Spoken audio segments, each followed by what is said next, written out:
எனக்கும் அந்த வீட்டுக்கும் ரொம்ப நெருங்கின சொந்தம் இருக்கு. அதுக்கு காரணம் என்னோட அம்மா. டேய், எங்கடா உங்க எஜமானி அம்மா? நினைச்சிட்டு இருக்க? குழந்தைய கொன்னரலாம்னு நினைச்சிட்டு இருக்கியா? கொன்னுடு. ஆனா நீ கொல்றதுக்கு முன்னாடி உன்கிட்ட ஒரு விஷயம் சொல்லணும். அந்த குழந்தைய நீ கொல்றதுக்கு முன்னாடி அந்த குழந்தைய நானே கொல்லான்னு வந்திருக்கேன். அந்த குழந்தைய இல்லடி, உன்னை கொல்லலான்னு வந்தேன்.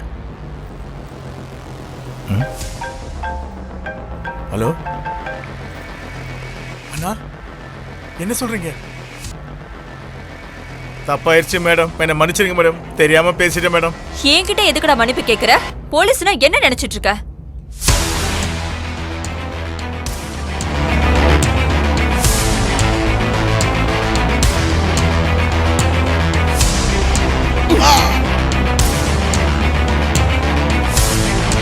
என்ன மன்னிச்சிருங்க மேடம், ப்ளீஸ் மேடம். மேடம் என்னாலும் உன் பகையை வச்சுக்கோ, ஆனா போலீஸ் கிட்ட வச்சுக்காத.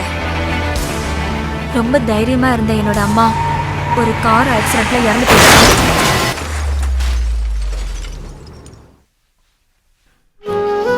சின்ன வயசுல இருந்தே என்னோட அம்மா அவங்க சொல்லி கொடுத்த ஒவ்வொரு விஷயமும் என் மனசுலயே இருக்க.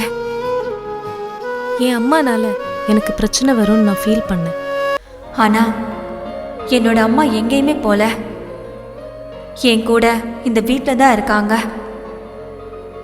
என் வாழ்க்கையில் இருக்கிற பிரச்சனை எல்லாம் என்னை விட்டு போகணும்னா நான் இந்த வீட்டை விட்டு போயாகணும்.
Okay sir.